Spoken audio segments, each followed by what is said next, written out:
where dreams collide. Sarah's voice a gentle guide through the realms of time and space. She takes us to a sacred place. What about Hitler's reality? What happened to Hitler?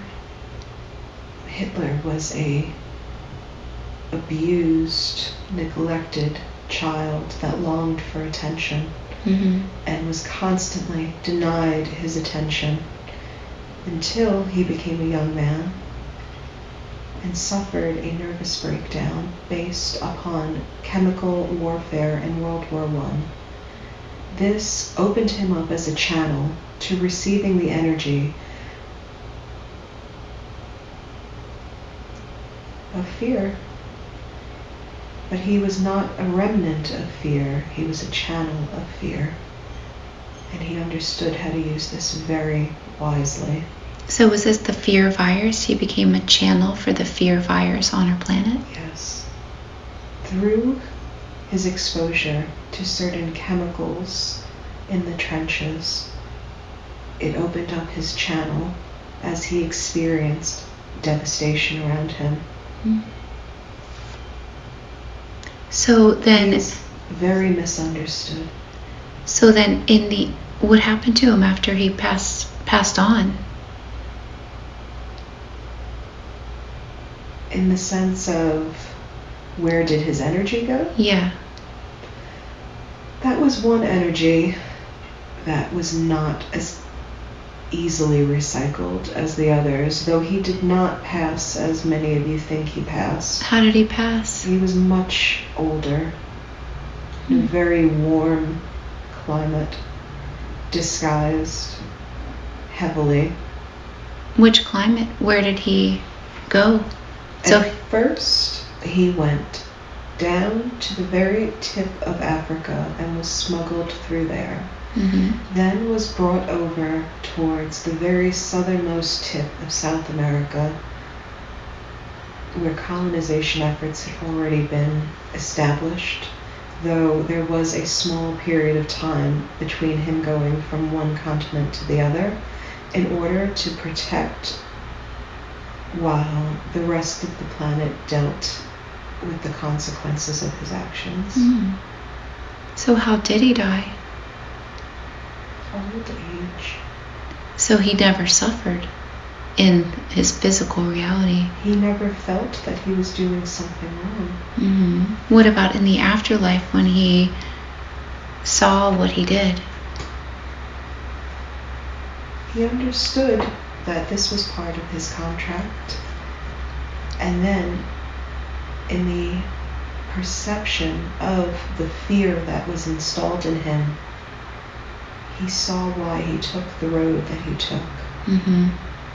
Was he planning on taking a different road before? He would have happily been an artist and bothered no one if they had let him. How did he have so much control over so many people? He was the perfect vessel for the fear virus. Is the fear virus in other people now? Definitely. And It always finds a way. Is that almost like the devil? Some have called it that. It's more than that, though. So it's stronger? It's almost, when we consider it from the other perspective, a very simplified version of it. You would think it would have a bit more magnanimity to it, considering how much it is and what it is. Giving it a single identity as a devil has always been quite humorous. Right, well, but it was powerful. He was able to control so many people. Definitely. That doesn't change, though. That is something that is very easily done by many leaders throughout history. Fear is the ultimate method of control. That's true. And whether you are a benevolent leader or a dictator, you will have to establish some form of fear in order to keep your kingdom in control. Maybe that's why I'm not a good leader. Well, so in the afterlife, he didn't become one with fear since he channeled fear? No, fear cannot transcend into that. Okay. It is an earthly remnant. I guess what I'm wondering is, did he feel guilty and bad about all the people he harmed? No. Because it was his contract? It was not a feeling of guilt. It was a feeling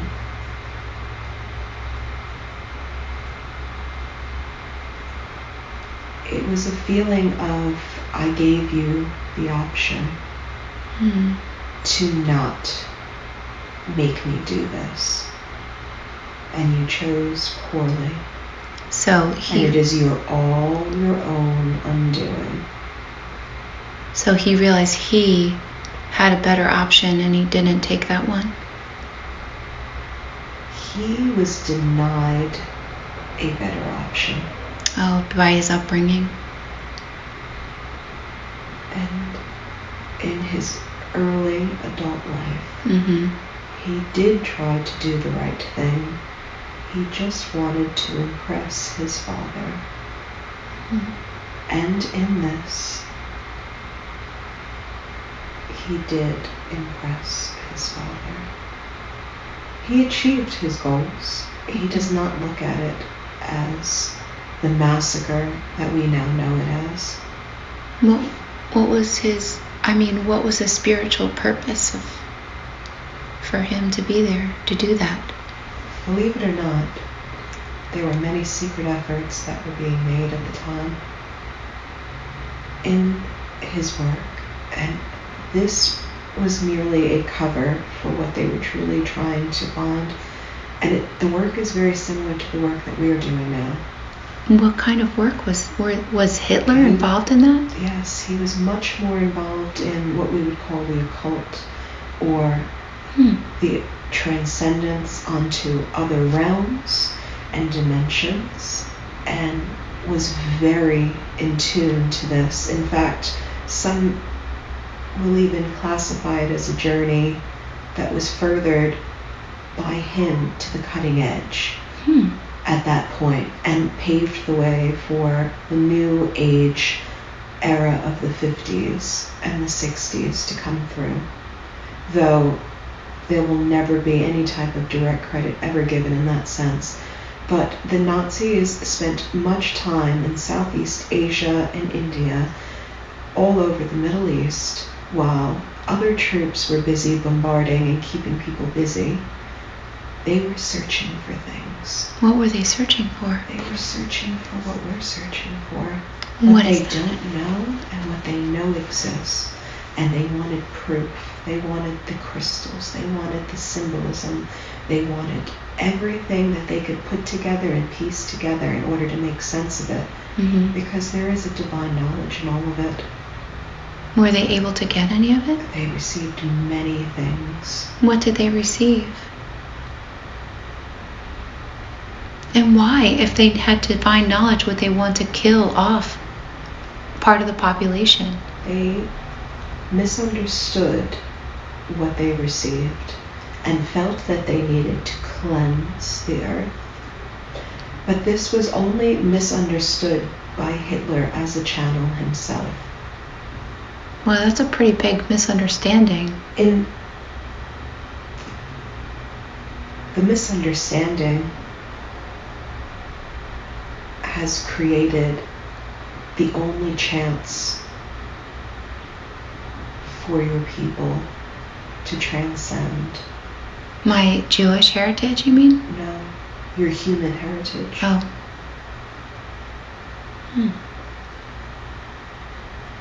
Had he not continued his journey, we would have never had an atomic bomb. We would have never furthered ourselves to this point. It is unfortunate, but it is how the energy played itself out with free will. Did the people that were killed in the Holocaust, did they come into their lifetime knowing that they would? Did they have a contract? Was it in their contract? As much of a contract as any contract has been for any of us, it was for them as well. And it was a very sacrificial effort made on behalf of millions and millions and millions. And that was, well, I have a relative who just passed away, but she was one of 3 that survived her city, and her whole family was killed. I wonder why she chose that experience. Yes. It is not the first experience she will have had in a civilization that would choose to massacre her and her family, or put her through a existence where the lesson was so deeply embedded and traumatic. This has happened many, many, many times. It is just the most recent one in our memorable history. In each effect, every time you have an existence where something truly terrible happens, the knowledge that you gain from that when you cross over and go back is so immense that it allows you in that dimension to further your energy yielding potential. It is an accumulation. You accumulate while you're here. That is what it looks like. It is like an accumulation of happiness and misery, and they must be balanced. And when you take from that and you are able to efficiently fill them and balance from them, then you are able to regenerate. And then you evolve as a higher being. So you have to have both in order to evolve? Every time. You must have both. It has to equal. The experiences have to be of equal nature in order for you to evolve as a higher being. And so getting back to the question. Good is bad is what I see. I'm sorry. Go back to your question. No, but back to the question of how else can a human evolve? Number 1 was becoming aware that the reality is created. You can control how you are evolving more through your energy. You have a clearer picture of the evolutionary path you'd like to take, yet evolution is not something you can predict. It is more a nurturing, a nature-nurture creation, and what happens, happens, and that's the beauty of the evolution. It is very undescribable and unpicturable. It will be what it will be, and that's why we do it. It is the sheer surprise of what that will turn out to be is why we continue this path, and why we put ourselves through so much, is we want to see what the next level will look like. So you don't know yet what the next level will look like? And that is the beauty of it all. If you were to want the next level to be like something, what would you want it to be like? I would like it to be more like this existence on this planet, in that we have the happiness that you find when you look at your new baby for the first time constantly around you, or the happiness you find when you find that the love you have for another is completely reciprocated, that exuberance, but all the time. Okay. Are you creating that right now on a new earth? That is the goal.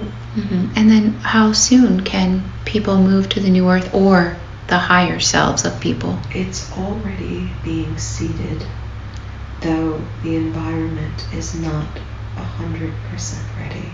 Why? Within the next 2 generations, it will be inhabited. Will it be inhabited by the next 2 generations? By many of them. What about, say, Jen? Will she move to the new earth? No. No. She is committed to this earth as she has been from the beginning. She will see it through till the end. And then will join the very populated New Earth. It'll be very populated. She will be here till its last day.